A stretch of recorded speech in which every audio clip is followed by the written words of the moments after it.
Vaisakhi Ji Ka Khalsa, Vaisakhi Ji Ki Fateh, and greetings to everybody who's joining us today to celebrate Vaisakhi with us at the part of the EY SIKH network at EY. Really excited to see all of you here today. Really pleased that you've all come to join us today.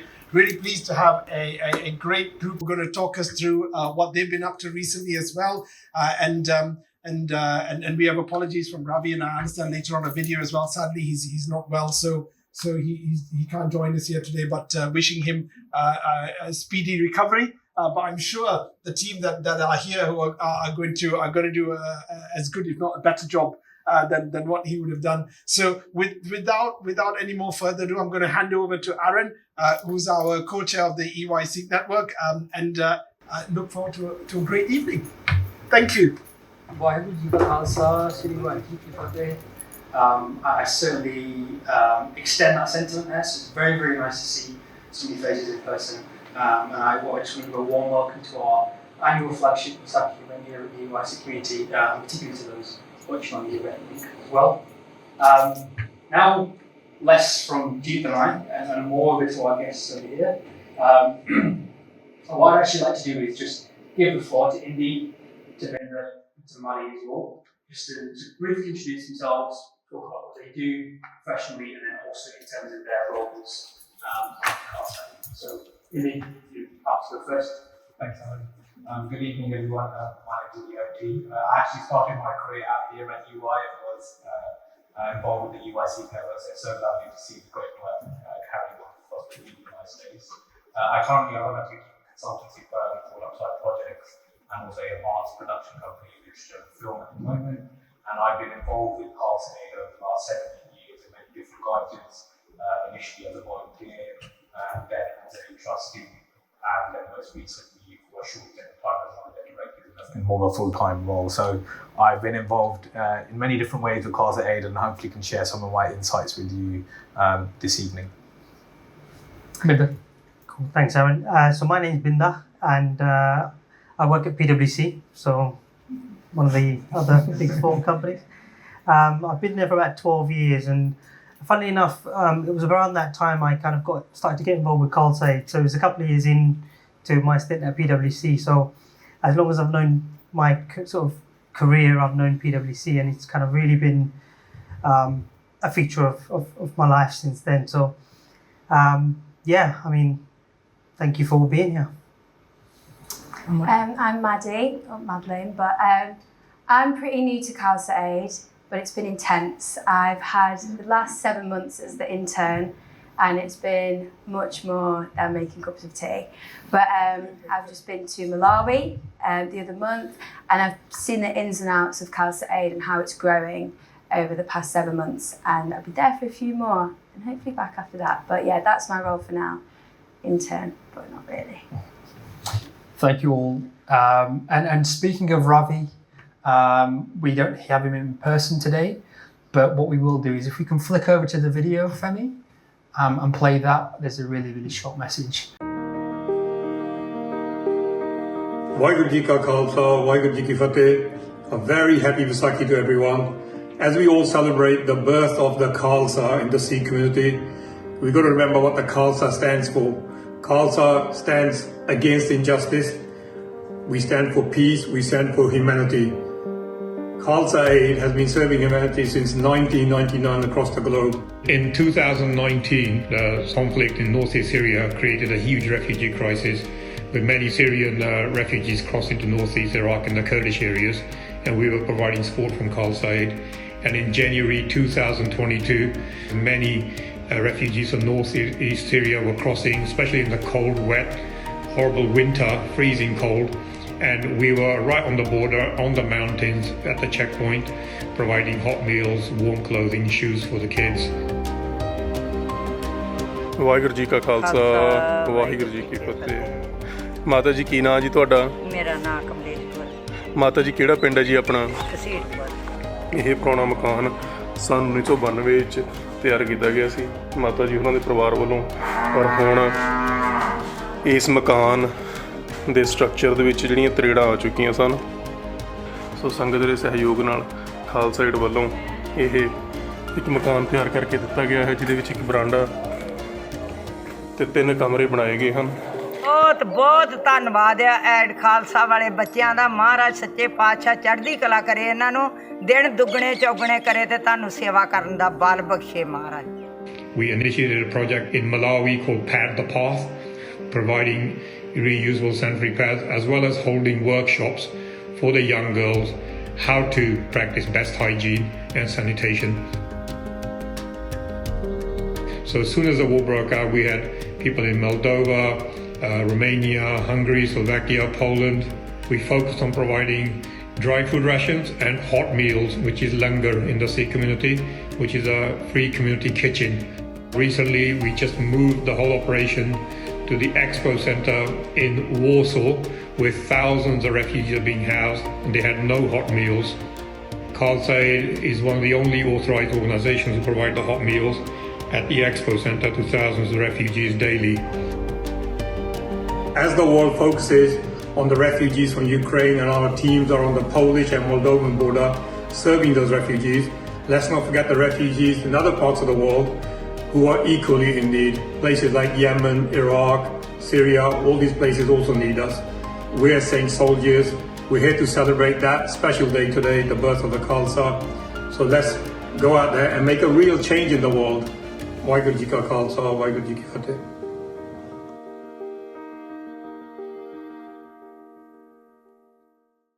Featuring too.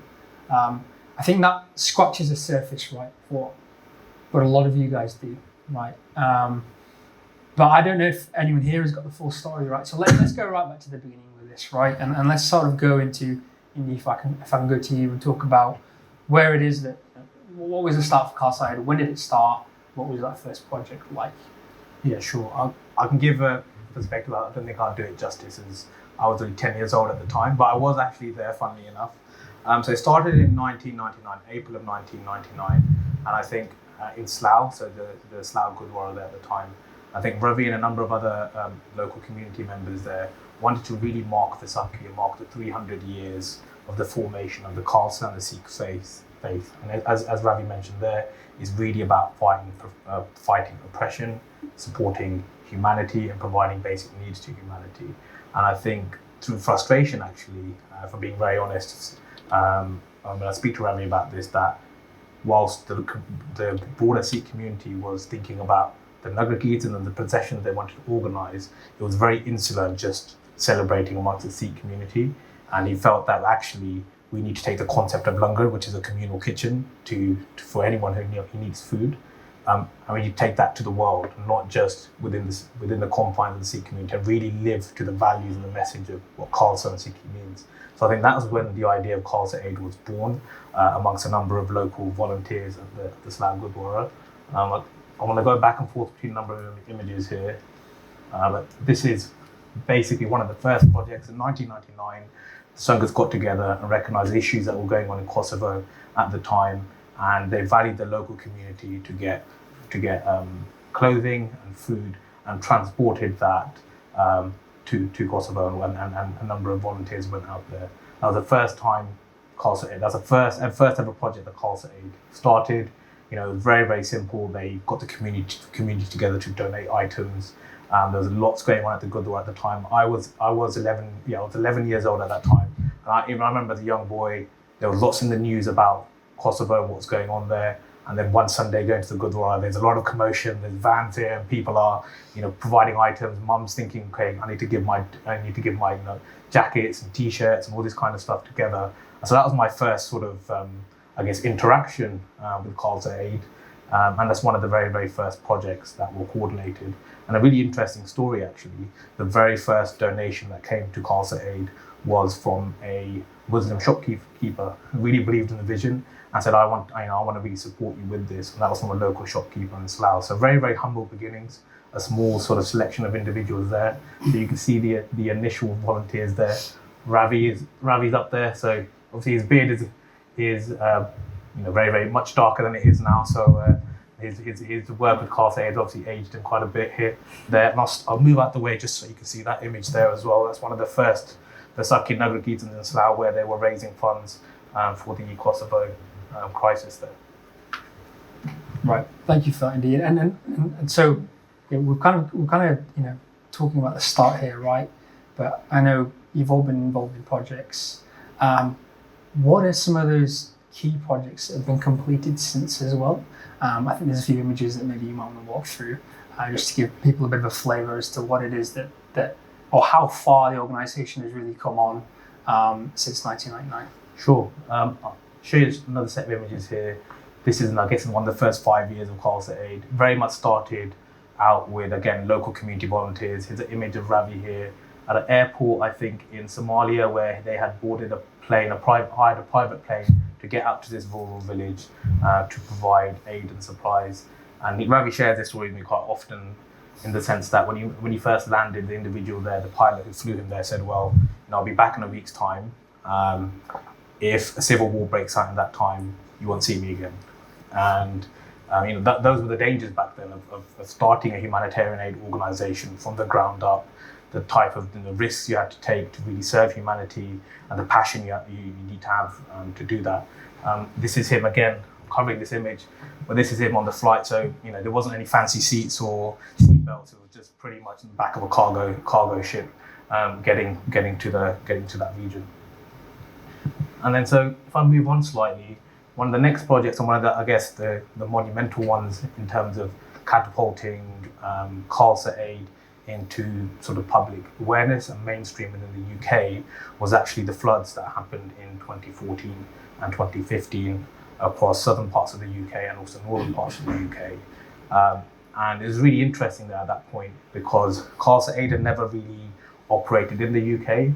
However, very, very quickly mobilised a team and recognised that a lot of our donors and support comes from the UK, and the country's in need right now. And we've got the expertise to do something about it, because they had responded to a number of flooding incidents around the world and felt that they could respond. And they just got on with it. And that was really, really interesting. At that time, a number of international aid agencies, it wasn't really necessarily within their remit. And we all know how large organizations work. It takes time to have meetings to think about, well, are we going to be supporting here? And one of Khalsa Aid's ways of working is, one of its USPs, is really around rapid response.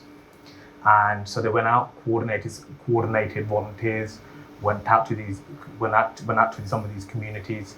A key one being Somerset. Got out there, got volunteers, got sandbags, got sand, got sandbags ordered, and started building flood defence. It just got on with it. And it's really interesting. Some of these communities, they hadn't actually come across Sikh individuals. So I remember when we first got there, a lot of people were quite taken back of, okay, there's just a van load of guys in turbans and beards have just come out. What could they possibly want? And we said, well, we're here to help. What do you need? We're here to set up supplies. We've got this in sight. A number of local pubs had set up as community centres, safe houses. So we set up lungers in those buildings, and then coordinated volunteers to build sandbags and get defences out. And it was really interesting because it showed up, and this is not a sort of issue with sort of public sector services, but it showed up the Environment Agency, a number of agencies who initially were caught up in the red tape of saying, well, you can't do X, you can't do Y, you can't do Z. And we said, well, people's homes and livelihoods are being affected right now. We've got to act right now, and Khalsa Aid did, and that really catapulted them into mainstream media and caught the media's attention in terms of features on BBC, ITV, Sky, and really caught the eye of the public as well, because the message was simple. It was around humanity, and it was about just getting on with the work and really uplifting everyone's spirits as well. So it was a very, very simple message of humanity that I felt really cut through that. So there was one of the most pivotal moments that catapulted Khalsa Aid into the public eye. And I guess you talked a bit about the growth, right from the beginning to now, the news features, the headlines, etc. I know all three of you have done some boots on the ground work. Been there. If I can come to you, Maddie, yourself as well. You touched on it, right? So been there yourself, Sikh Swaroop, right? The start, you wear a turban, right? Yep.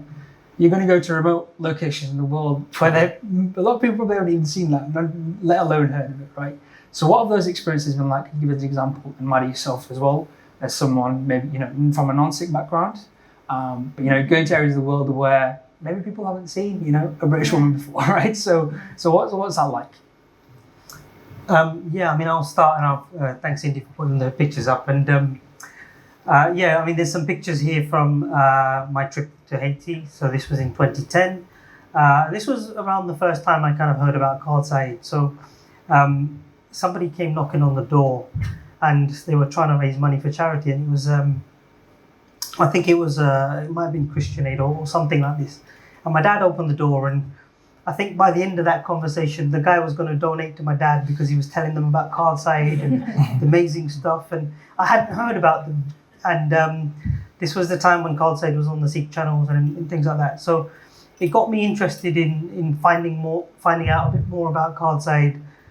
And back then, I think you could find the number online and you'd go straight to Ravi. Now you can't do that now. But he picked up and he said to me, you know, I had a good chat with him, and he said, well, if you're so interested, why don't you go and do something yourself? So we raised some money. You can see here this one of the orphanages went to Haiti and helped 6 different orphanages. So that's one of them. There's another one here. There's another picture. They even dedicated a classroom to Khalsa. That's just before we left. And for me, it was a surreal experience. Not just the fact that I'd gone to this place, which was utter devastation. You know, you're driving down the road, and one part of the road is there, and like this, the other part is on the other side, and it was shocking. But then when you go and see the people, there is that sense of, who are these guys, and what are they doing here? But thankfully, the good thing is, Ravi had already been there, and I think he's like a trailblazer. You know, he goes to these places and he sets up all these things, and people recognize you. So, in all honesty, I felt really welcomed. I mean, they were kids. They were curious. They wanted to touch my beard, and they wanted to see my hair. And some of them even joked I looked a bit like Jesus with my hair down. And you know, but when you think about what they know and what they've seen, that's the only person they've seen with a beard. So for me, it was a nice experience, and it was good for me to share my Sikhi and my religion with them, and make them feel comfortable around me, you know. So that's been my experience, and a lot of the other work I've done around with Khalsa is here in the UK, so I haven't been on any other missions. But again, you know, that is a big part of what Khalsa is. It's me going out there and looking the way I look and helping people. So, Maddie? Yeah, I guess it's different for me, obviously. But when I went out, so yeah, these are pictures from Malawi. Isn't this picture beautiful? I love this one, but it was different because you could tell that people hadn't seen a white face before, and although at times it was very red, it was very different to theirs. And I'd come from a privileged place where I'd never had to think about that, a completely privileged place. So it took me by surprise a little bit. And again, when you're with kids, it's so pure. They are so happy just that you're there, and you can wave at them. And a wave is universal. There's not a language barrier there. And they'll wave back, and they're happy. So it's a nice experience, but it speaks to the fact that these children are so detached from our society. We can see, like, even if they're not in front of you, you go on your phone and this whole diverse stream of people that are from all over the world, you can see that. But these people, these children, what they know is what they grow up with. So as much as it's interesting to walk into a town or a classroom and everyone will be like, wow, it speaks to a bigger issue that they really are detached and there is a huge level of poverty there. But that's the reason that we're there. That's why these places are where we go to, and that's why what we're doing is needed there. Fabulous, thank you. And it's sort of, one of the questions that comes to mind for me is, again, similar topic, what tricks potentially, or what strategy do you use sometimes to break into these communities, right?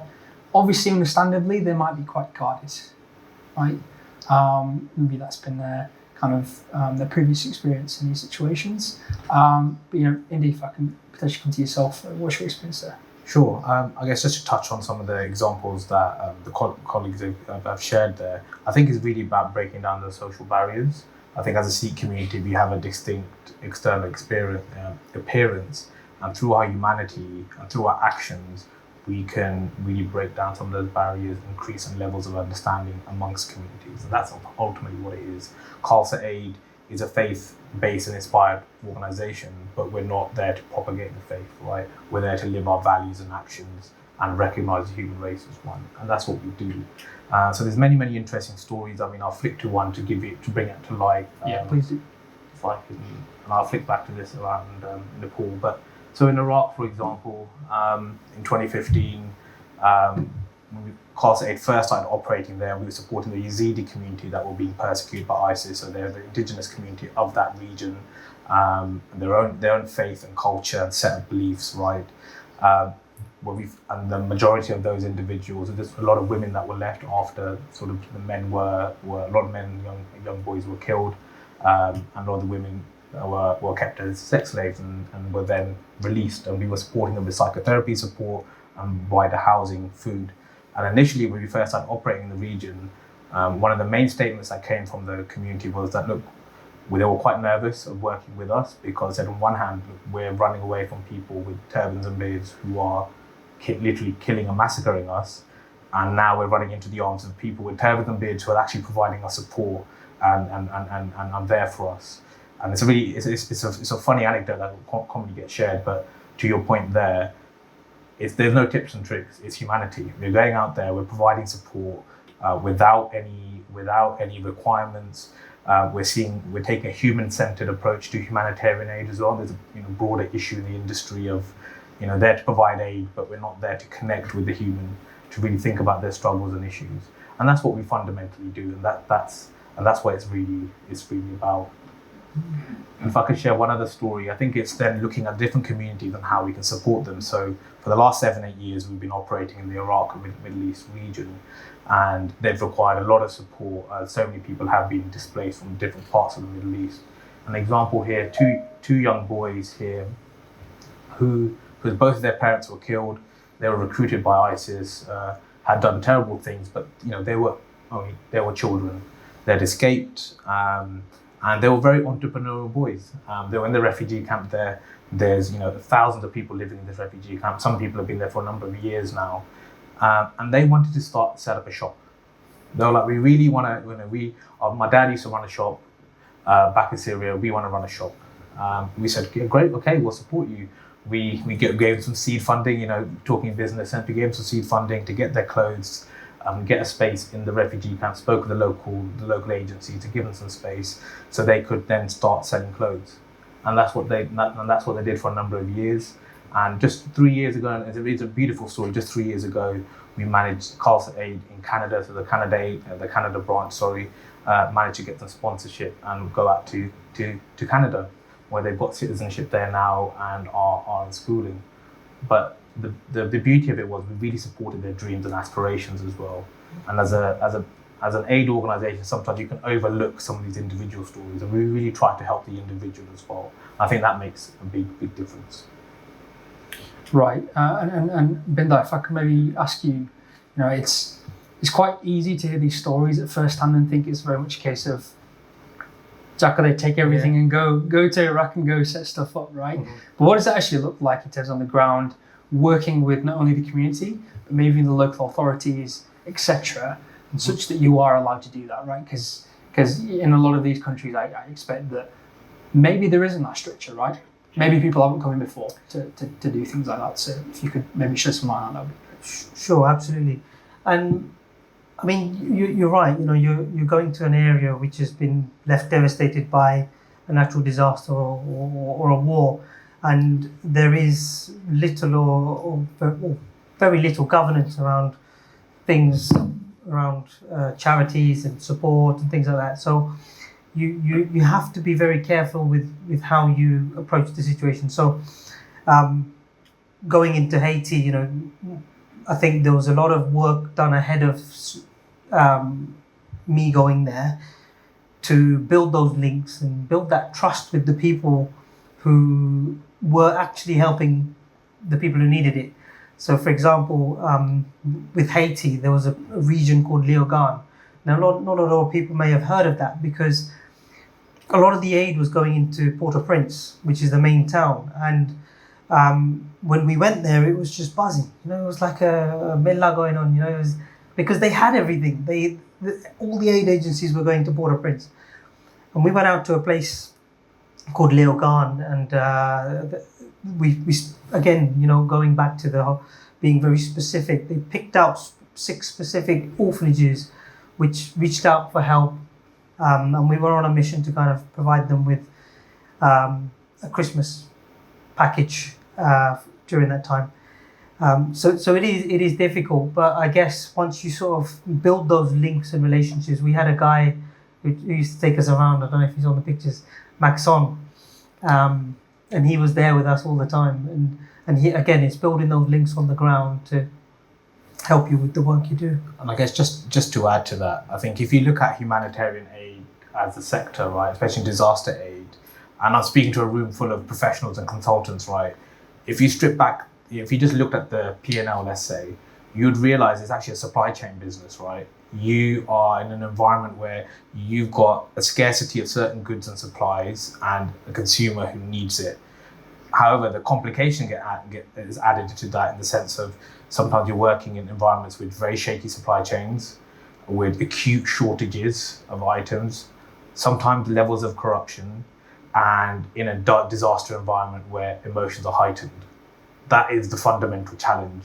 And so therefore, you've got to get into that environment, build relationships very, very quickly, find the right stakeholders, make sure you have government level support, make sure you have community level support, make sure you find the people that need help and identify what that really is and get that to them as quickly as possible. Those are all of the sort of challenges if you sort of distill it down in an operational sense, right? And to Binder's point in terms of in Haiti, that's a really fantastic example because Khalsa Aid started there in the earthquake, when the earthquake had hit the country in 2010. And off the back of the work that had been done in that region, they identified a number of orphanages that needed long-term support. And ever since, they get regular funding and support in terms of food and educational supplies that are sent out to them.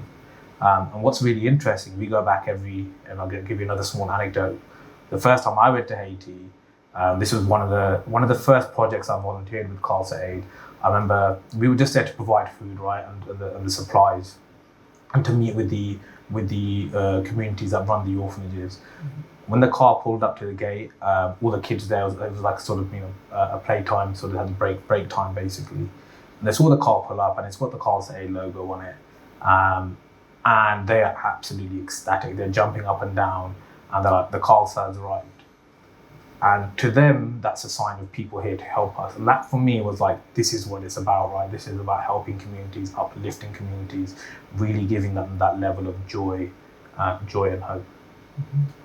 Right, and I guess, you know, we're talking about a lot of countries here, right? A lot of geographies.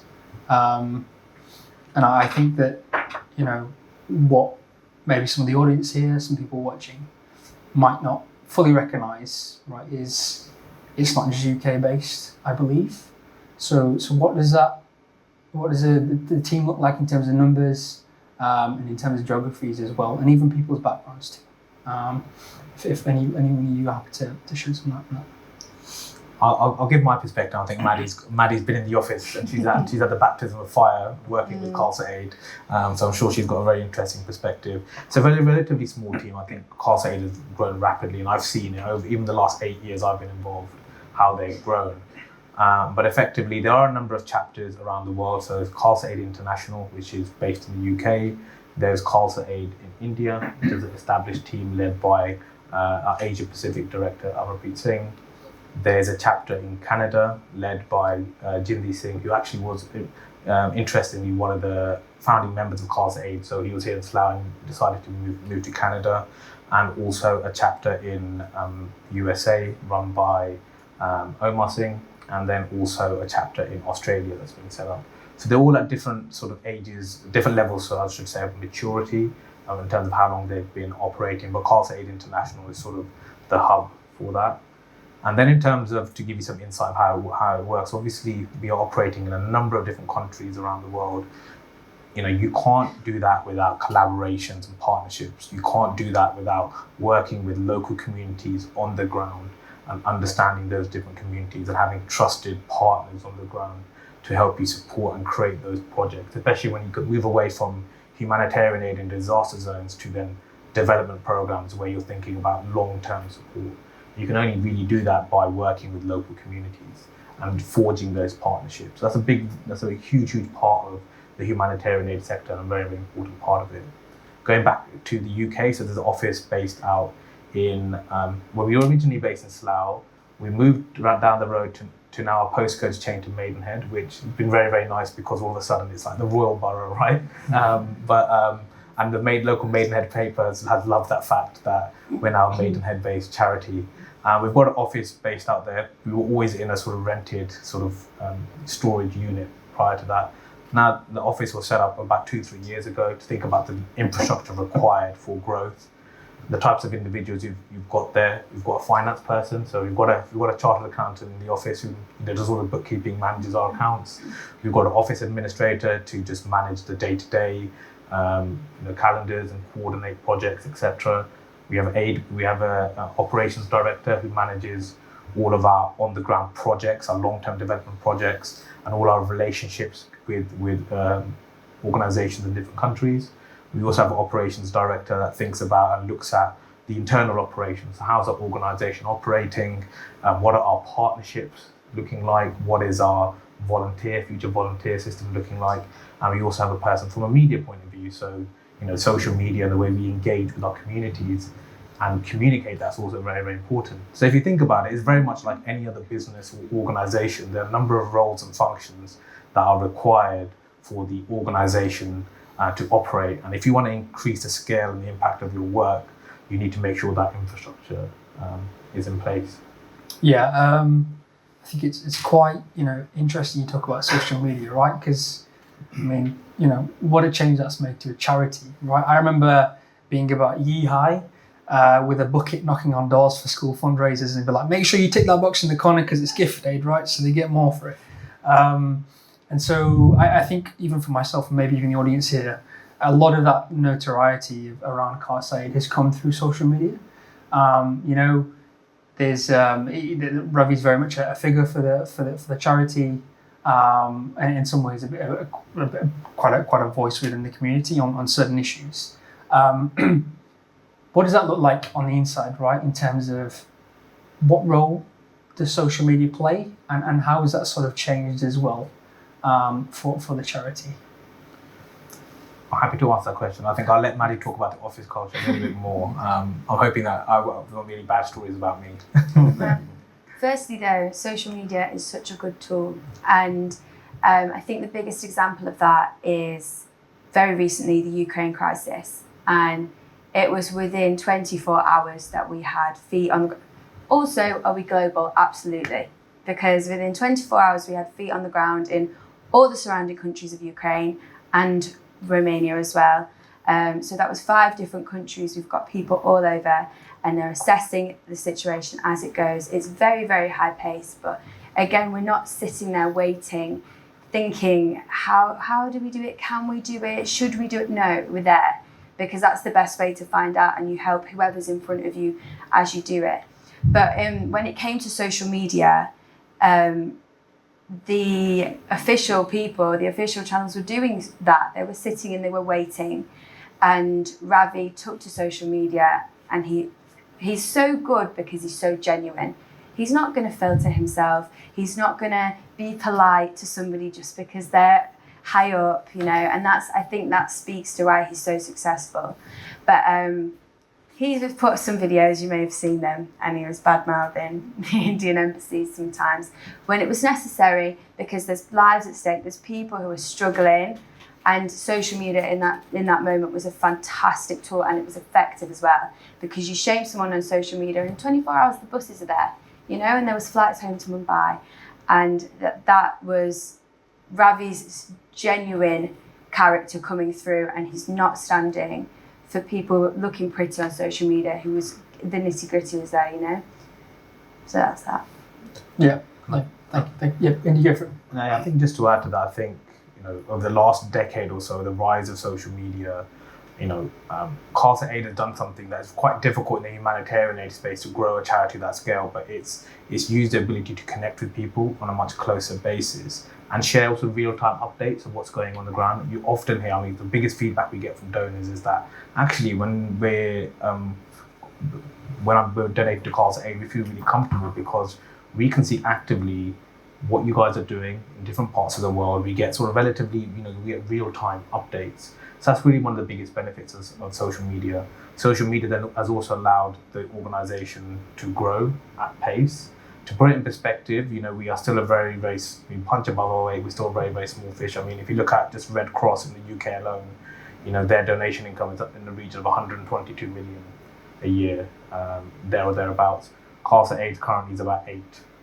So, to put it in perspective, we might be one of the largest Sikh charities, let's say, but in the broader scheme of things, we're still relatively small, but we punch above our weight.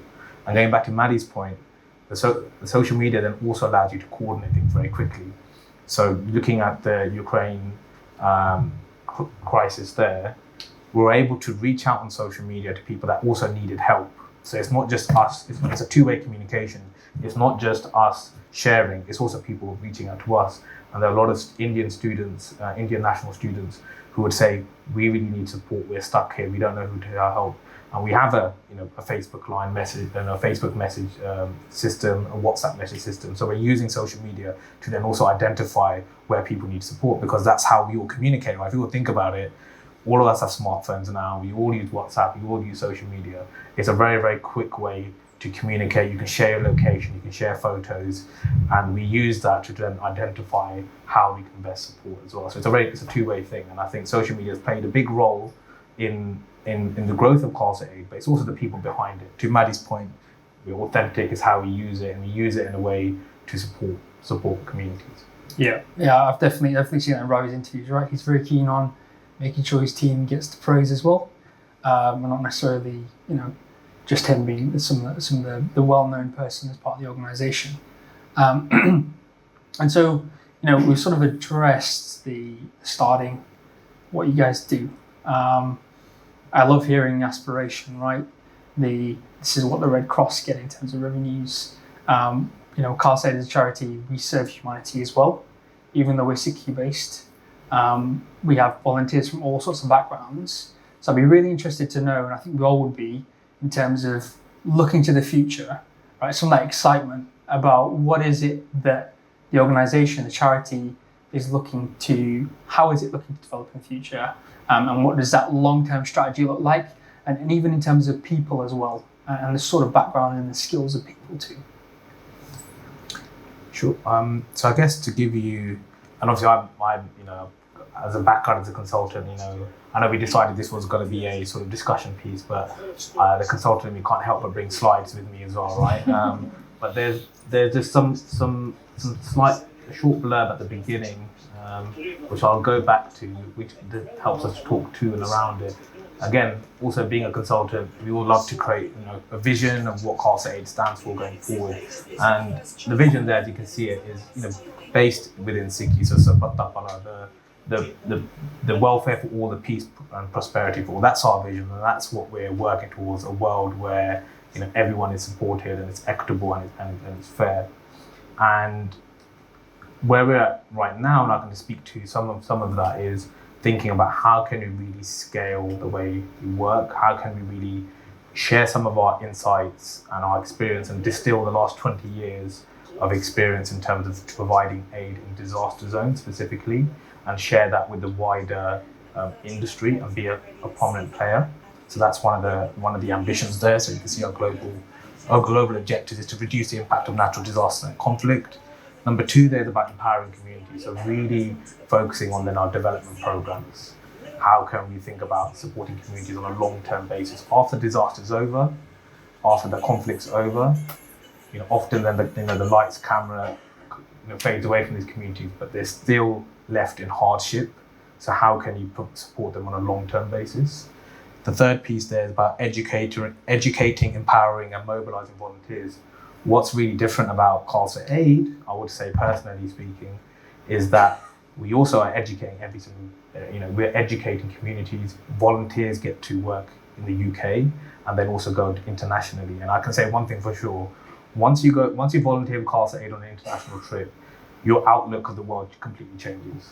And it did for me. Your outlook changes, and all of a sudden you realise the power of some of the work that's being done in this sector, and you become an advocate for life, right? And how can we do that on scale? How can we really educate communities around what humanitarian aid sector is like? When you tell people actually it's a supply chain distribution business, people think, well, that makes complete sense. But sometimes you just think it as a charity or NGO, and you don't think about actually, we peel back the layers, what is this organisation about? So really educating and empowering. And then number 4 and 5 there is around advocating for change. In the humanitarian aid sector, there's a saying that you have to be apolitical. It's anything but apolitical in reality. And how can you use your platform to advocate for positive change? That's a very, very difficult thing to master sometimes, but it's a very, very important part of it. And as Maddie mentioned, Ravi does that very, very well sometimes in terms of the advocacy work. And then the last piece is on strengthening communities. So Khalsa Aid as an organisation is on a journey of growth. We're operating now, setting up different chapters around the world. And anyone who works, with our clients will know when you are trying to scale up and set up chapters in different parts of the world to set up operations, that's no easy task, right? But that's ultimately what it is. And then if you think about bringing that back into what we're thinking about, our Vision 2030 or Vision 2035, is to really increase that capability, to have capability by land, sea and air, to be able to deploy people, volunteers and coordinators as quickly as possible when a disaster strikes. So that when people hear about Khalsa Aid, they know it's an organisation that stands for people, stands for communities, and is there to help them. I'll stop there. I can talk lots about sort of the future, what it looks like, but I'll end up rambling, so I think that don't worry, all of us consultants struggle with that from time to time, so it's fine. So go from one. I think that if you were to speak on a smaller scale of the vision, where are we going logistically? There's one of our development projects is Water for Africa, and so far we've hit 4 of the main countries in Africa which are missing. We're putting water for villages in rural areas which don't have clean water. We want to go all over Africa. We want to hit every continent that needs us. But if you also ask where are Khalsa going, we don't know. If you asked us 6 months ago where are we going, we don't know if we'd be in Ukraine or anywhere in Europe. We're going wherever we're needed. That's the vision, is go where we're needed. Right. Yeah. Thank you. And so one of the key parts for me, and this is quite personally here, is India, you sat in my chair not too long ago, right? In terms of years being co-chair of the UIC community. Binda, yourself, right? You've got a full-time job too, right? And these are all things that you do outside of that, right? So Binda, if I can maybe start with yourself, personally, what is it? What's that motivation for you? That drive for you to go above and beyond and do things for Khalsa and the other things that you do? Sure. I mean, for me, I think it's the feel-good factor. It's the giving back. It's everything we stand for as Sikhs, right? We grow up learning about seva. We do helping out in the Gurdwara, and I think for me, it's definitely something I was born with. I really do believe it was something that's come through my childhood, and this is a mechanism for me to be able to support other people and be able to take what I've learned and developed and as a professional. There are times when I would put together presentations and that's all part of my seva for Khalsa Aid. So it feels good. I think ultimately it's being very selfish. It feels good, but on the other side, when you're doing good things and people see you doing good things, they feel good. And it has a bit of a knock-on effect. And I'm sure everybody's smiling now because of all the great stuff that Indy's been talking about. And it's about putting those smiles on people's faces. And what sort of, what sort of additional skills do you think you potentially did pick up, either with boots on the ground work or working as part of the charity, right? Because as you're saying that, again, quite personally, I feel that thread within myself, right? I think a lot of us here do as well. So if you could speak to that, some of the skills, and even potentially, with your background, what sort of roles could professionals even play? And this is not just in the realm of Khalsa, right? Yeah. This is in the realm of any charity out there. What sort of role do professionals play, and where does their skill set potentially come in? Yeah, I mean, in terms of what role we can all play and what can we do, we're all professionals. And what Indy was saying about this vision can't happen without there being solid structures in place and the governance around that and things happening the way they should. And that's where we all come in. There's as Indy was saying, coming from a consulting background, Khalsa didn't have that before, and bringing that to the table is what you can do as professionals. The accounting skills, the lawyers, the people who understand how to set up the companies, who understand other countries, working for EY, PwC, we all work in a multinational company. So having contacts and links and bringing that network, because Khalsa is not just the people who go out and do the work. It's everybody. It's everybody who kind of recommends someone, or somebody who says, "Oh, my friend knows somebody who can help you with this." So I think in terms of as professionals, we all have networks. Let's use those networks to support Khalsa in bringing this vision to life. I think to add to that, and I don't think I can sum it up as well as Binda has, but Seva comes in all different forms. And to your point there, you can use your skills. And sometimes when people look at Khalsa, they think my Seva is going to be going out and distributing these supplies or getting involved. But actually, it can be so much broader than that. You could be helping the charity to review, its governance, its risk policy, or providing broader strategic advice. And I know, all of us here are probably in a sort of Big Four background, professional background. You usually get, a number of CSR days to support charities. That's a fantastic way to use your skills to support the charity.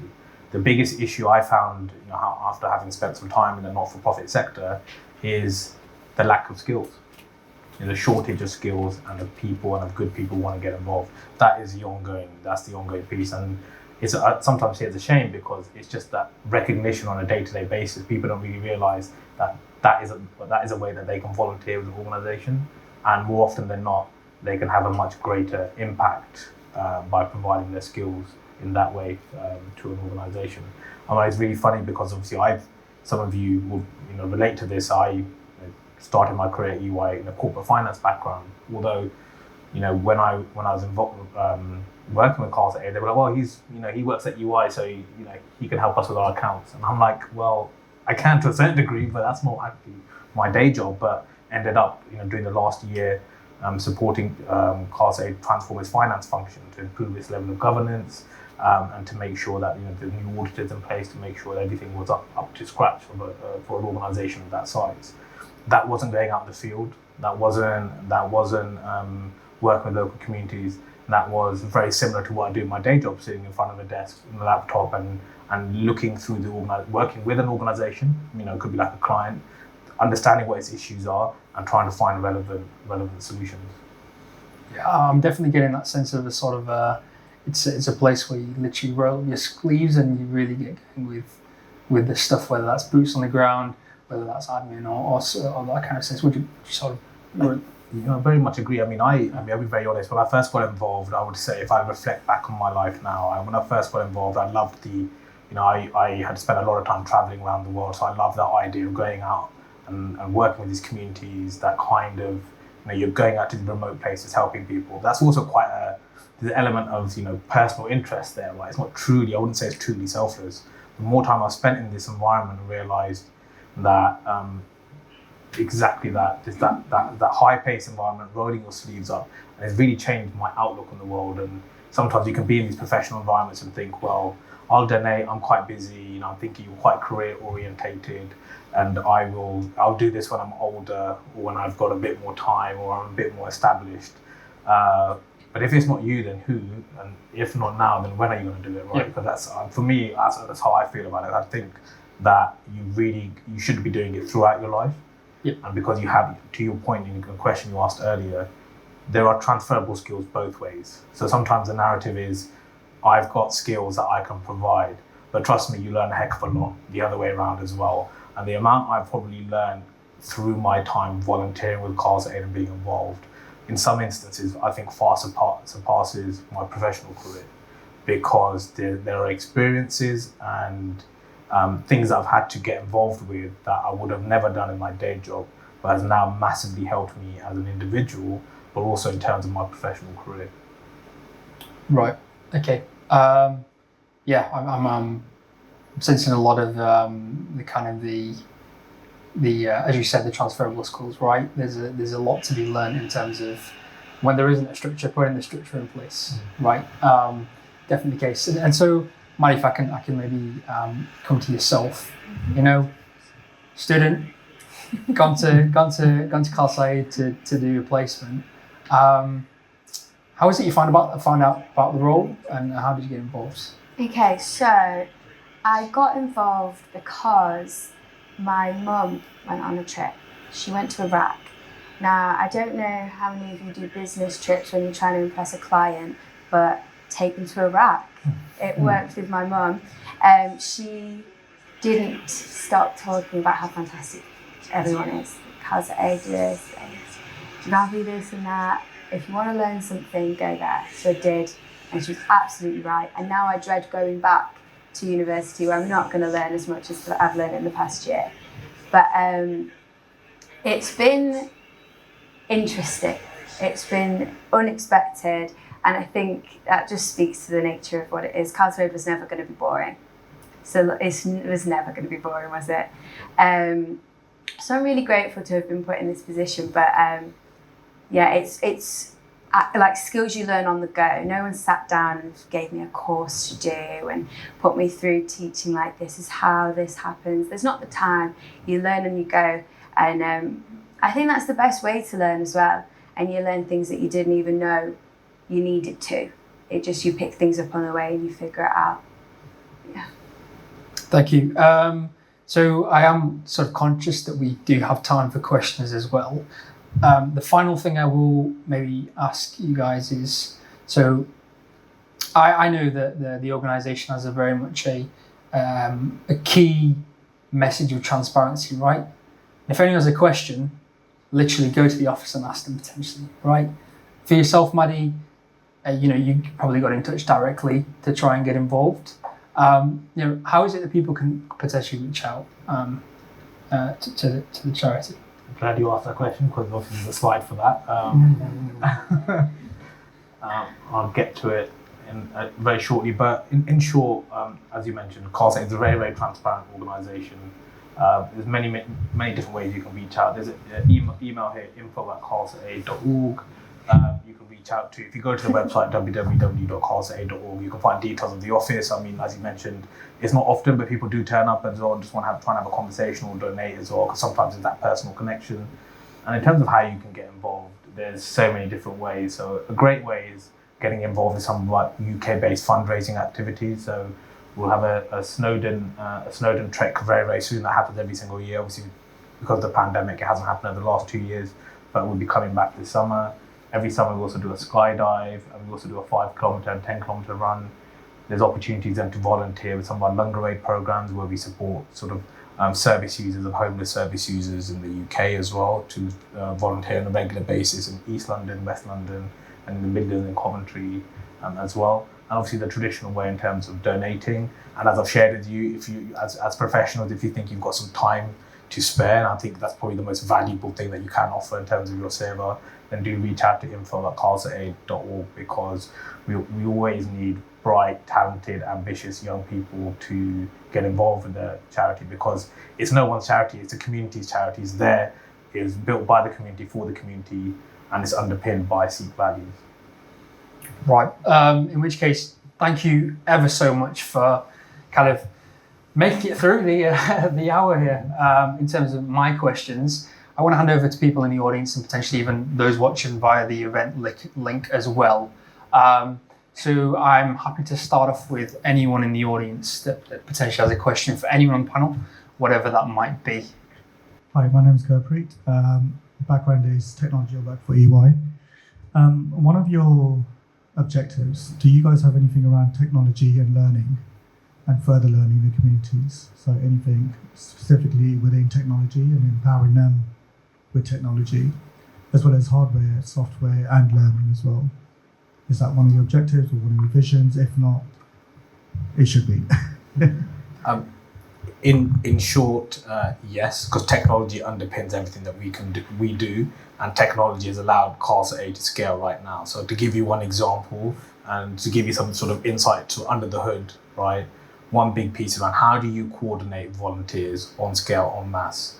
And so behind that, you need a volunteer management system, right? Where in fact that looks like an app, for example, where if you've got a need here for volunteers, they register there, they can get free training, online education, and then when you need to mobilize volunteers, you can very quickly and easily do that. That's a solution that's being built right now. That's a technology solution ultimately. People will see it on the other end as an app, right? But that is a technology solution to provide education and to mobilize volunteers. So in short, yes, and then there needs to be people like yourself with your skills involved to help build that. So hopefully you might see an email from you at some point. Hi guys, I'm Armajot. I currently work as an economist at BNP Paribas. Thank you very much for the talk today. I wanted to ask you about your experience of working with other charities. Is there always a sense of collegiality with them, or have there been times where you felt like you're stepping on each other's toes? Was there some element of hostility there as well? Thank you. Speaking candidly, it's a bit of both.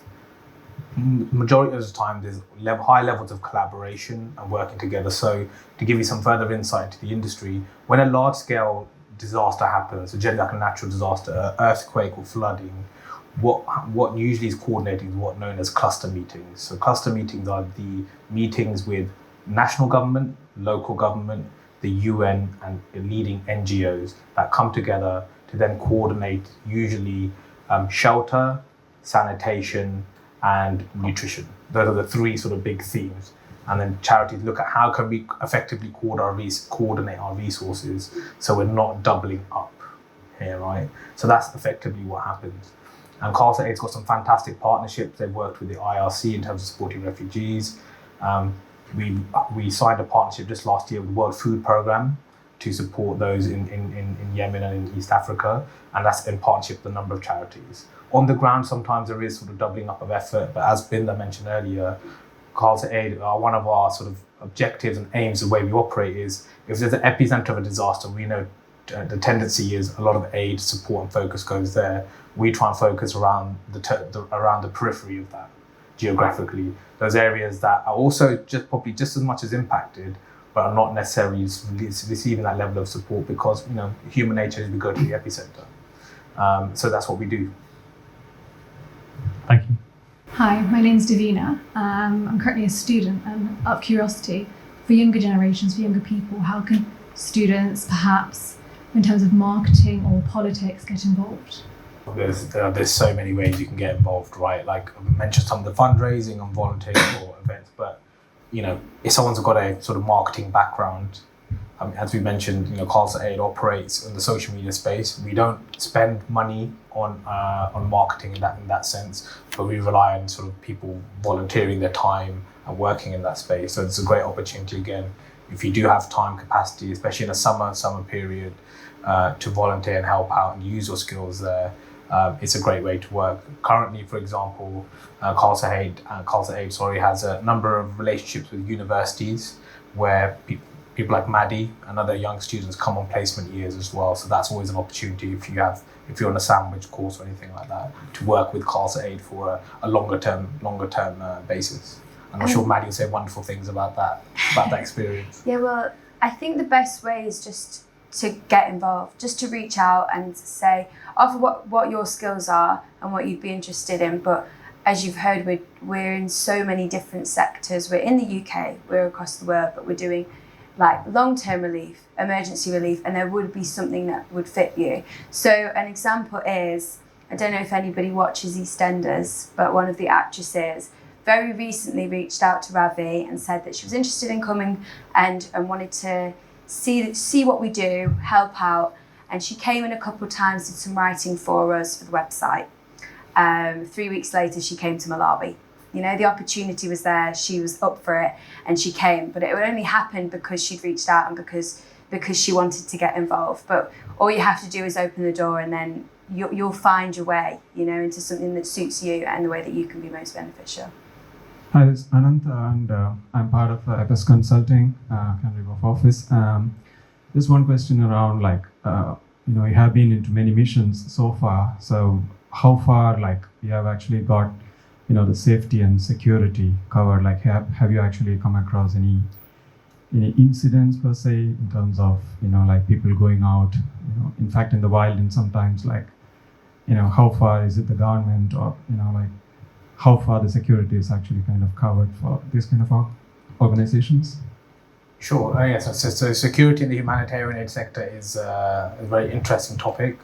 For those people who are trained to go to some of these other environments, well, war-torn environments, let's say, I know I myself, and I think Binda, you have, and I know Maddie, you have recently, we get sort of formal training called hostile environment training, which is over a period of 3 or 4 days, sort of simulated kidnappings and all kinds of different scenarios, which isn't fun, but obviously equips you with the right skills of how to handle yourself in those kind of situations. Because to be very honest, for example, in 2015 in Iraq, there was an issue, there were many issues with aid workers being kidnapped, being tortured or being killed.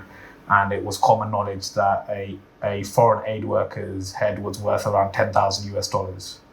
And so security can be an issue in some of these environments, but it comes with the nature of the territory, nature of the industry, right, and the nature of where we operate in. That's never really deterred us, but obviously we take steps to make sure everyone is safe, and especially volunteers who are just starting out. They would go on some of our other projects where security is arranged. We are working with the government. We make sure that that is in place. However, the risk element's always there. If you're operating in some developing countries, you have to get past local warlords. You have to operate in some of these environments, and it requires a delicate balance of negotiation and maintaining relationships. That's just the nature of the industry that we're in. Hi, my name is Sabrina, and I work in the human rights charity field. So I have 2 questions. The first one is, you mentioned that you have operations also in the UK. So I'd like to know where you work and what you do exactly. And the follow-up question is, if I'm not mistaken, I read somewhere that you've been nominated for the Nobel Peace Prize. So just a question about how you feel about that. I mean, I guess you're happy, but yeah, yeah, thank you. I'll answer the second question first, and then maybe want to cover off the what we do in the UK. But yeah, the Nobel Peace Prize nomination came in sort of 2020 off the back of obviously the historic work that Khalsa Aid have been doing, and obviously being mentioned for the work on COVID-19. I at that time actually was there with Khalsa Aid on a full-time basis due to Ravi's ill health, and sort of wanted to support the charity.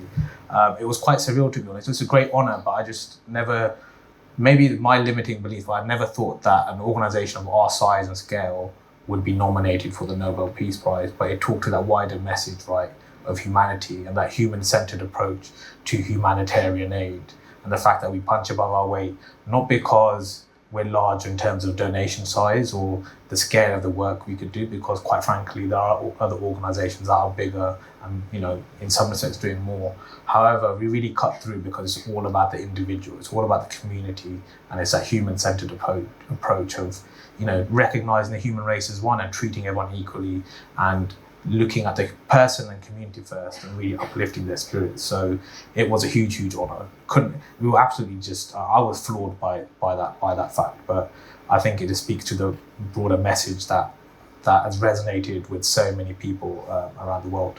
Yeah, I mean, I can talk to the point around the UK, and I think if you go back to some of the slides, you'll see, during COVID, just very recently, there was food that we were delivering to the NHS staff. So this is a picture of one of the hospitals that we were delivering to. So across the UK, I think there were a number of hospitals in West London, some in East London. Wherever we could get teams set up, we'd send food for the NHS staff. It's quite good that you've put this. So we've got Lunga Aid. So Lunga Aid is a sister charity of Khalsa Aid, and they do like homeless outreach programs. Up until just before COVID, myself and my brother, we were running the one in Ilford. So that had been going for a couple of years. Obviously, COVID meant that we had to stop. We're looking to start that back up again. And Lunga Aid is actually it's neutral in terms of it's self-sufficient, and we basically get donations from people and we give them out to the people that need it. So it's one of our development programs there, and Lunga Aid comes from the SIKH concept of Lunga, which is a communal kitchen, as most of you will know, and it's about providing food, vegetarian food, to anyone who needs it. And we started this program about 6-7 years ago, recognizing that actually we want to focus on providing Lunga around the world, and we are doing that in disasters environment, but how to do that on a long-term basis. So one of our largest projects in the UK, and where Lunga Aid is operating, is in the Midlands and Coventry.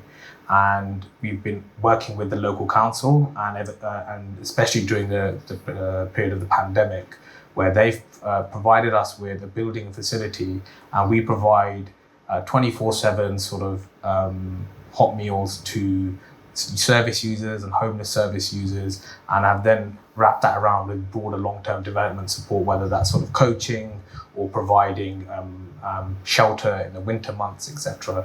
And that's a 24/7 program. That's a great example of a partnership with the local council and an NGO, and taking unused buildings and bringing them back to life and really supporting the local community.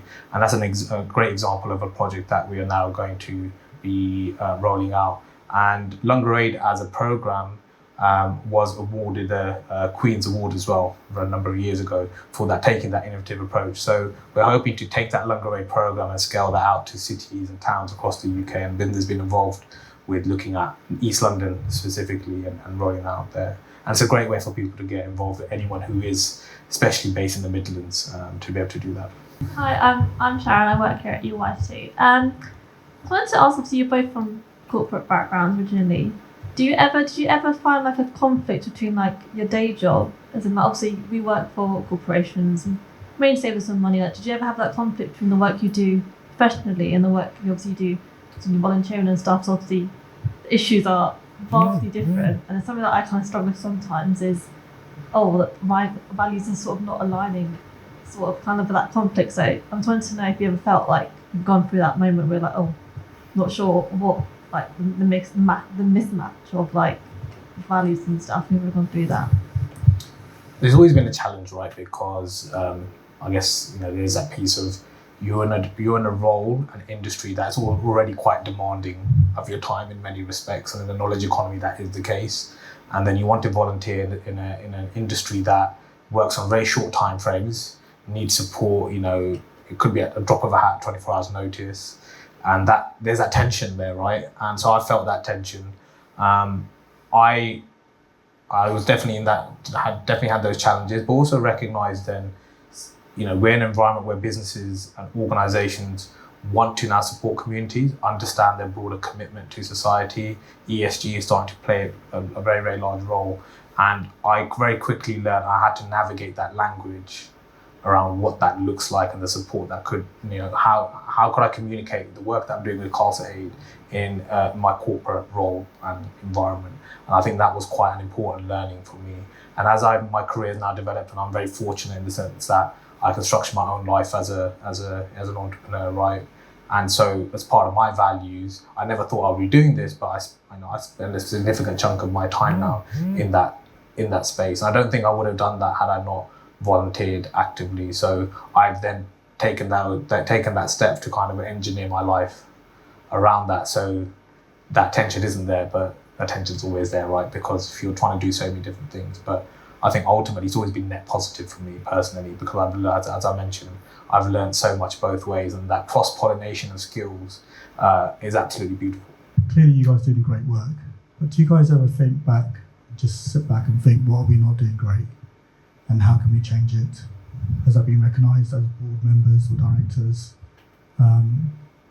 And are you learning anything from other charities that you think you can do more of? In short, yes, because you have to be very self-reflective. For any form of growth, you've got to be quite self-reflective at an individual level, but then also at an organisational level, right? And that's where feedback's very important. Trying to understand what's working and what isn't. What's really interesting about this industry is when you're on the ground, you'll know very quickly. The feedback loop is minutes and is hours sometimes in terms of, well, this isn't working, so we've got to use here. So I think there's a piece of taking the learnings of what's worked well previously. So you've got the blueprint of this is what happens in a flooding scenario. This is what happens in a sort of mass migration movement of people in a refugee scenario, in an earthquake scenario, and we've learned what's worked well, what hasn't historically. There's also a piece of what's working well, and what isn't in terms of an organizational governance context, which is a completely different lens. That's professionals. When you're sitting on a board, you're looking at it from a completely different view than you would be on a day-to-day basis. And that requires a lot of reflection. So to your point, yes, there is that. We are looking at other organizations, what's working well for them, what isn't, and flexing our style and changing that appropriately as well. We don't always get it right, because ultimately, we are human, we do make mistakes. But I think the important piece is about learning from those mistakes. Yeah, and I guess that kind of nicely fits in with where you can get involved. And you said you're in the technology sector, and for me, technology is a massive enabler. The social media aspect, the kind of volunteering, the apps. Those are the kind of things that are going to really bring that vision to life, and it's going to be with your help. Thank you. I think there's a question here at the front. My name is Binda. Represent NatWest Group for the SIKH Network Committee, and I also volunteer as the NHS check-in and chat service. So that's coming to an end shortly, and it's something that I can fit in around my day job. Just wondering, is there any likelihood of any branch of checking in and chatting with people, whether it's in different languages to support, or any sort of social well-being side of things planned for the future? And just around the eco side of things, the climate and initiatives, is there any plans to perhaps educate people around how they can make things more sustainable in the future? Yeah, sure. So I think in answering your first question there, a big part sometimes in a disaster context is having those conversations with people who are in a very stressful or emotionally heightened situation. And sometimes just having a conversation from Khalsa in terms of understanding what we're doing makes all the difference. Give you some examples of what's been operating recently with what's going on in Ukraine. A number of Indian students would reach out to us. We would give them, we would signpost them of how they can get support and what they need to do and get to safety. And then they would call us and message us after, just to be like, I say, once you made it, we just want to let you know because we see you as our family, and that follow-up support. So it's happy to a certain degree. Is it formalized in terms of like check-in and chat? Not necessarily yet, but we also recognize that piece around well-being and support is very, very important, and that human-centered approach to that, and how could we do that in a more structured way. So I think you have a huge amount of value to add there. And I've completely forgotten the second question, sorry. The sustainability, again, that's an increasingly important area. So for example, I can talk to one project that comes under Focus Punjab, and that was a biodiversity project. So we worked with a local, I think it was a leading professor at one of the universities there. So I don't know the exact details, so apologies, but he is one of the leading professors around sustainability and looking at the original sort of biodiverse ecosystem in the Punjab region, and looking to bring that back in certain parts. So we funded that project so that they could look at those, whatever the biodiversity in terms of trees, flora and fauna was, and to try and reinvigorate that back in the region. So that is an example of one of the sustainability focused projects, and we're starting to incorporate that in the way our projects, in terms of delivering aid, but then also thinking about more longer term, what does that sustainability education and advocacy look like? Because if there's one challenge that we as a global community face, and one that's got a timer on it, it is the climate and sustainability challenge. My name is Vijinda Johar.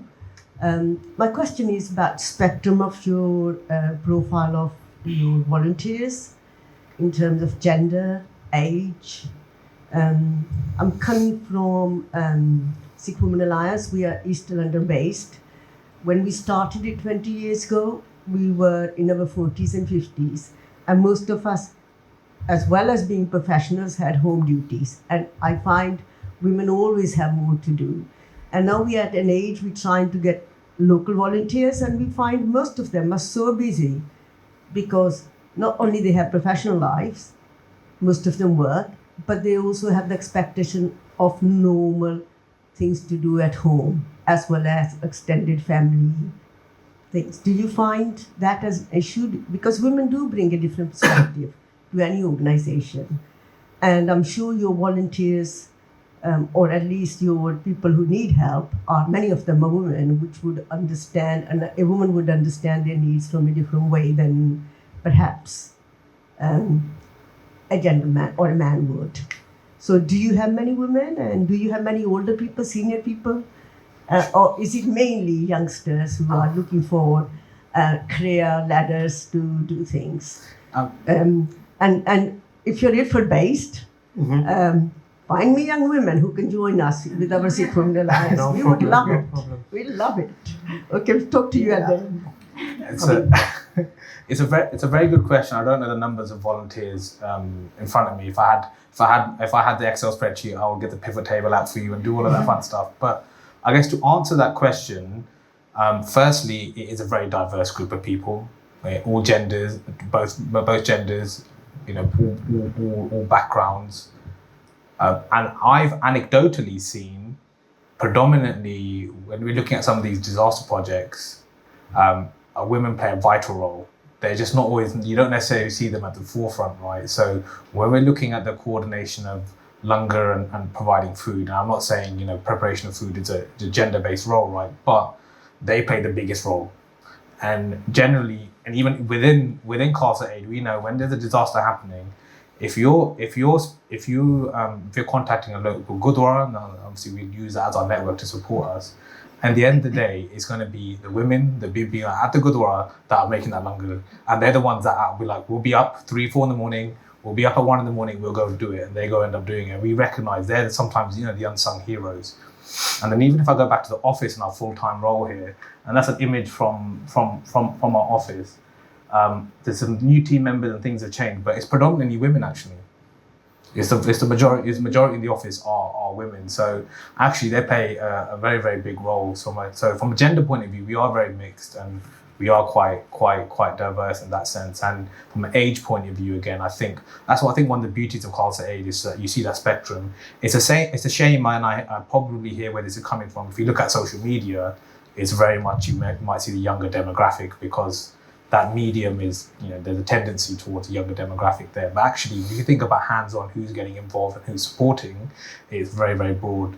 And if you go to somewhere like our Snowdon trek, then you see the diversity of people that are really there in terms of age as well, because you've got an older demographic who are like, we're trekking up Snowdon as well. And I remember a few years ago, we had Forja Singh, he's one of the, the oldest individuals here. He's like, I'm doing a Snowdon trek, and he came in his three-piece suit and his shoes. And I thought to myself, wow, I've got my gear, my ankle boots, I've got my Lucozade and my trekking bars, and he's just like, it's just me, I've got my suit, and then I'll have roti pani afterwards. And I'm thinking to myself, nah, he's putting me to shame here.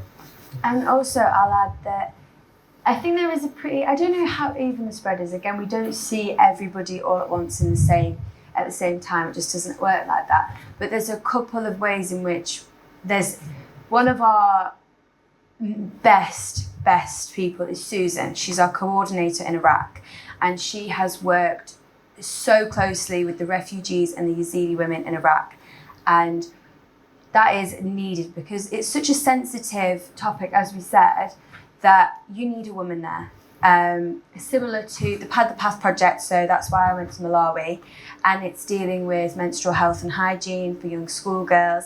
And it's just not something that those girls in that culture would feel comfortable with a man discussing with them, teaching them about. It's just not culturally right.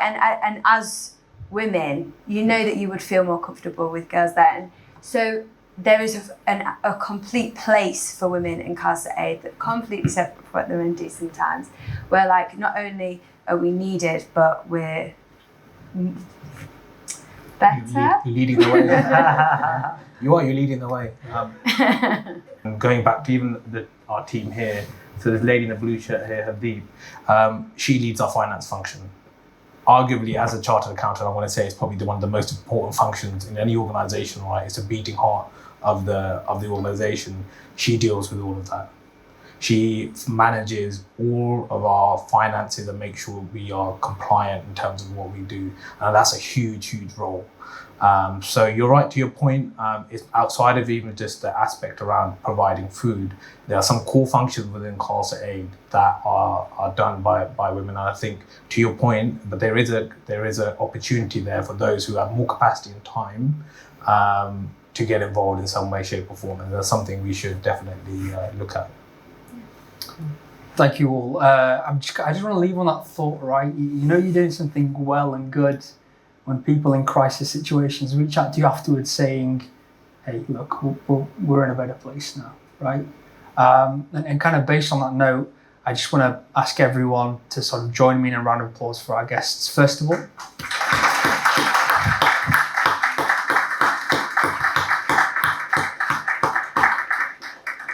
And also a really big thanks to those members of the SIKH Channel team here who are recording this. End of the day, it takes a message out there, it takes a media team out there to really put the voice out there. So a thank you to you guys as well.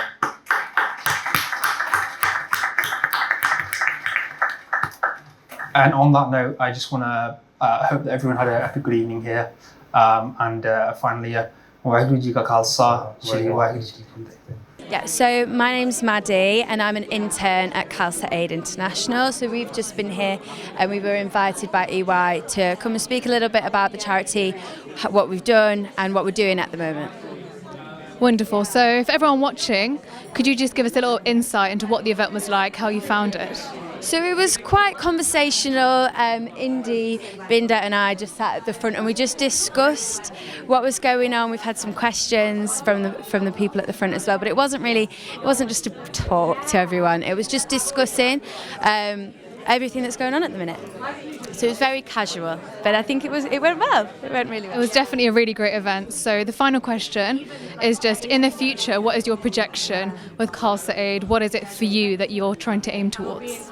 Okay. For me personally, I just want to stay involved. I want to keep traveling with them. I want to go where the need takes us, as it does. I like the way in which Khalsa Aid reacts quickly. It's powerful to watch it happen, actually. You don't think within like that you'd be all across the world and everybody drops everything so quickly to go where the help is. And I want to be a part of that. I want to be able to just, when there's the next emergency, I want to be there and I want to sort it, you know? That's what Khalsa Aid is there for and that's what I want to be a part of. Thank you. Thank you for answering the questions and for all the work you do with Khalsa Aid. Thank you. So would you mind just introducing yourself to the SIKH Channel viewers? Oh, yeah, sure. So I'm Amarjit Singh. I'm the chair of the EYC community here and I'm a partner at EY. In terms of today's event, how did you find it? What are the key things you took away from it? Well, to me, Vaisakhi and the reason why we also run the Sikh community group here is that message of one humanity, I think, really resonates with me. And so to me, it was just great that we had the opportunity to host Khalsa Aid today and learn even more about all the great stuff that they're doing. You know, I think that's a really good core reminder of what's core to Sikhi. That's definitely a great message that we should all carry through. In terms of your future plans with EY or these events, what do you have in mind? So I think one of the key things that we try to do with these events is to try to just spread the message about what Sikhi is about and how it aims to follow the rules of Sarbat Dapala as was shown on the screen as well. To me, that's a really important resonating message. And how do we as Sikhs hold our place, hold our heads high in the community that we are in, to ensure that we are also giving back and we are part of that whole building that we're trying to achieve as a nation or as humanity. 100%. Thank you for answering our questions today. So for the SIKH Channel viewers, could you just introduce yourself, please? Hi everyone, I'm Shara and I work for EY in tax. In terms of today's events, how did you find it? What did you take away from it? No, it's really nice. Obviously, you see like the work that Khalsa does in person or like social media, but it's really nice to actually like speak to people behind it and like actually talk about how the charity formed and like the initiatives and what's going on. So you get a real like feel for like the actual culture of the charity. It's a bit more like knowledge about them.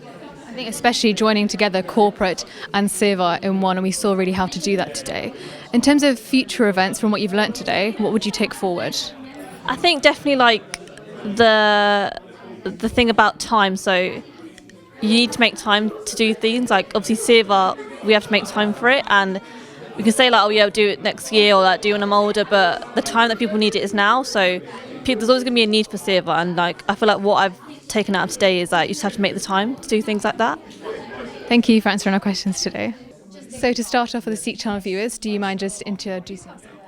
Yeah, hi, I'm Inderveer Singh Hoti, or Indy Singh Hoti, and I'm a former volunteer, trustee and director with Khalsa Aid, and I'm here at EY today to share the journey and the great work that Khalsa Aid does in the community in the UK and also around the world. In terms of today's events, what did you share with everyone? What are the sort of aims and missions of Khalsa Aid? Sure. So we shared sort of the early journey of Khalsa Aid when it was started in 1999 by Ravi Singh and other local volunteers and sevadars, some of the big milestone projects of the work that Khalsa Aid has done, and then also what it's like to as volunteers and individual. And we had my perspective, we had another perspective from Binderjeet Singh and also Maddie, who is one of our interns. And then we also shared some of the future aspirations of where Khalsa Aid is focusing, the work that it's doing and how it wants to grow, and the ambition to get more and more people involved who recognise the importance of recognising the human race as one and that humanitarian action, and making sure that every single person can be a humanitarian in their own right. I think from today's presentation we definitely saw how you're based so internationally at the moment. You've grown so quickly from such a small base in London. So in terms of future projections, where would you like to see Khalsa Aid going? I think long term, and I think the hope and the vision is Khalsa Aid is operating in all countries around the world, and there's fantastic chapters set up already, and it's that growth and it's getting volunteers together and it's spreading that message of Sikhi, of Sarbat Dapala, the well-being for all, and it's spreading that message of recognizing the human race as one and serving humanity, really putting Sikhi into action. And I think that's ultimately the vision of Khalsa Aid, and it's making sure that every single person can be a humanitarian in their own right. Thank you for the amazing event today, and thank you for answering our questions. So for SIKH Channel viewers, do you mind just introducing yourself? Yep, Waheguru Khalsa, Waheguru Ki Fateh. My name is Arun Singh. In terms of my role, so I co-chair the EY SIKH community with Ranveer Kaur over there as well. And I work here at EY.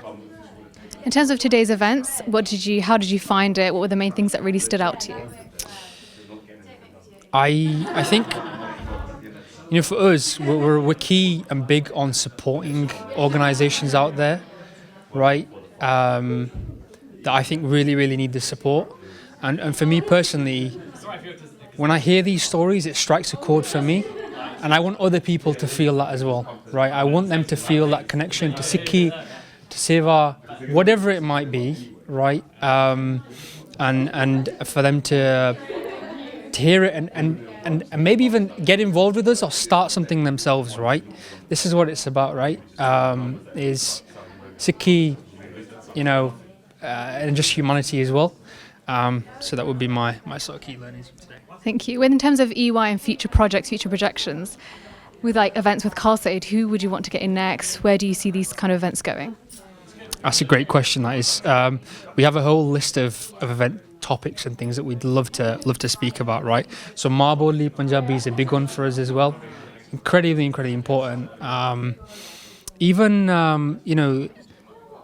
the topics of synergy, and when I say synergy, I'm talking about different organisations, groups might have different feelings about stuff, but let's sit together on a table and let's talk about how to connect to the person who doesn't know about Sikhi. Maybe hasn't grown up in a good Sikh household, right? How do we entice that person and give them something about Sikhi that can really help them want to learn more, as well as people from Avtari backgrounds as well, right? So we want to look at the whole spectrum, synergy of all. That's one of the key topics that we'd really like to do, potentially around the Bandi Shore time, is talking about synergy. I think it's definitely a great idea in terms of interfaith, bringing different people of all faiths, non-faith backgrounds together to share this message.